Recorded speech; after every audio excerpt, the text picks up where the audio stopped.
Well, tonight we heard from the three Republican candidates for U.S. Senate in Ohio, one of the most closely watched races in the country. In a debate sponsored by our parent company, Nexstar, they are vying for a chance to unseat Democrat incumbent Sherrod Brown. But what will that take? Back in 2018, then Congressman Jim Renacci took on Senator Brown and lost, despite getting an endorsement from former President Trump. NBC4's Natalie Fahmy spoke with Renacci tonight, and she is here. So where does the former congressman stand? Well, former Congressman Jim Renacci tells me he's not endorsed anyone and does not plan on it, but says he still wants to see more from each candidate. I don't think anybody just totally stood out, in my opinion.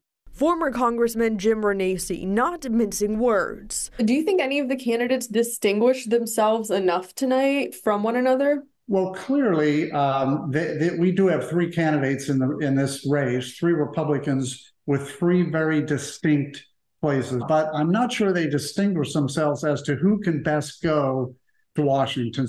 Renacci tells me he thinks while the candidates, Bernie Moreno, Frank LaRose, and Matt Dolan, stood firmly in Republican ideals about issues like the southern border, they were missing a key component to their strategies. What I saw tonight was a little bit of jabbing back and forth. I didn't see that likableness come out.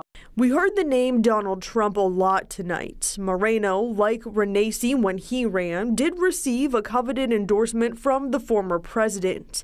And Renacci says the Republican Party in Ohio has simply changed. I've said many times, Ohio is not a Republican state. It's a Trump state today. They're never going to give up that Trump base. They need it, not only in the primary, but they also need it in the general election. And while we heard candidates talk about the issues like abortion, the economy, and government shutdowns, Renacci says he did not hear concrete solutions from the candidates. So it's easy to talk about what they want to do, but they're only one of 100 if they get elected, and they have to be able to move something forward. He says he thinks all three candidates are good men, but says no matter what, defeating incumbent Sherrod Brown is an uphill battle.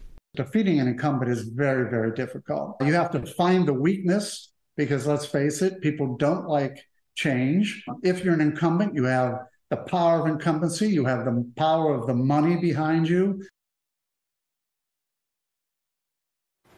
We are just under 2 months away from the primary election. The deadline to register to vote for one of these candidates is in less than 1 month on February 20th.